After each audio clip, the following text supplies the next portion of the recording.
নূহকে বলা হলো নূহ আদমের সানি, ইব্রাহিম খলিলুল্লাহ, ইসমাইল জাবিউল্লাহ, মূসা কালিমুল্লাহ, ঈসা রূহুল। সুবহানাল্লাহ কয় না? দাউদ নবীরে দিলেন সুন্দর কণ্ঠ, ইউসুফ নবীরে দিলেন সুন্দর চেহারা। ও মুসলমান, সুলাইমান নবীরে দিল রাজত্ব। আমরা যারা দাউদ কান্দির মানুষ, আমাদের জানার ইচ্ছা আছে সব নবীরে সব দিলেন, আমার নবীরে কি দিলেন জানার দরকার আছে নাকি না? আমি একদিন আল্লাহরে জিজ্ঞেসলাম, আমি একদিন আল্লাহরে মাঝরাত্রে ওয়াজ শেষ করিয়া, কুমিল্লা শহরে আমার বাসা, আমি যখন বাসায় গিয়েছি, মাইকটারে তো দিলা গজব কইরা, দিলা মাইকটারে গজব কইরা। কে করছে এই আওয়াজ? কি করলেন ভাই? মাইক দেখি সবাই কনা আমি। ওকে ফাইন, আর ধরবা না। ওটারে মাইকে একটা ফিরাইয়া কোনকুনি দিয়ে আমার দিকে দিছে। মাইক তো ভালোই চলতেছিল, সমস্যা কি? শুনবো কেমনে? আরো শুনতে পিছনে একটা চাদর দিয়ে ঘুরা যাতা দিয়ে লইয়া বইয়া থাকে, জানে হোনা যাইব বালা দেখবি। কত কইলাম যে বইয়ালা, কথা তো শুনচ্ছা।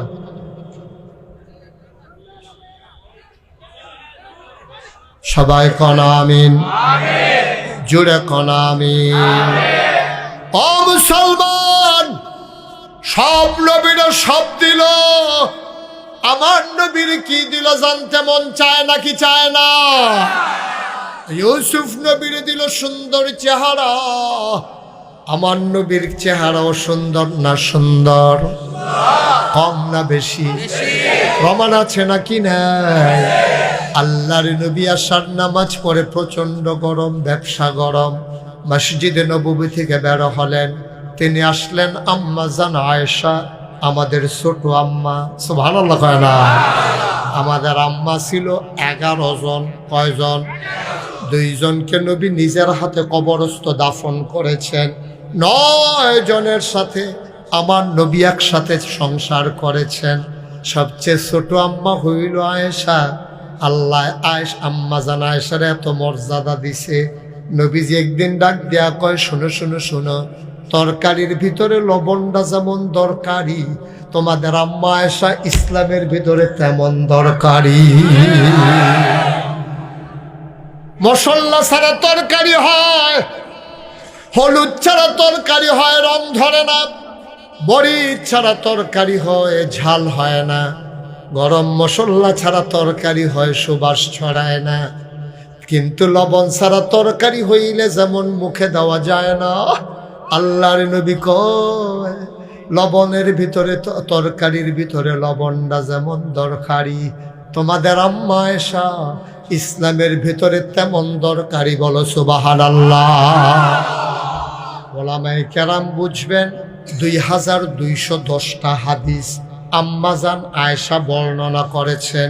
এই হাদিসগুলো ইসলামের জীবনের, ব্যক্তিগত জীবন, পারিবারিক জীবনের যে মাসালাগুলো, কখন গোসল ফরজ হয়, কি করলে গোসল ফরজ হয়, কিভাবে গোসল করা লাগে, এই মাসালাগুলো সবগুলো হাদিস এসেছে আমাদের আম্মাজান আয়েশা থেকে। ঠিক কিনা?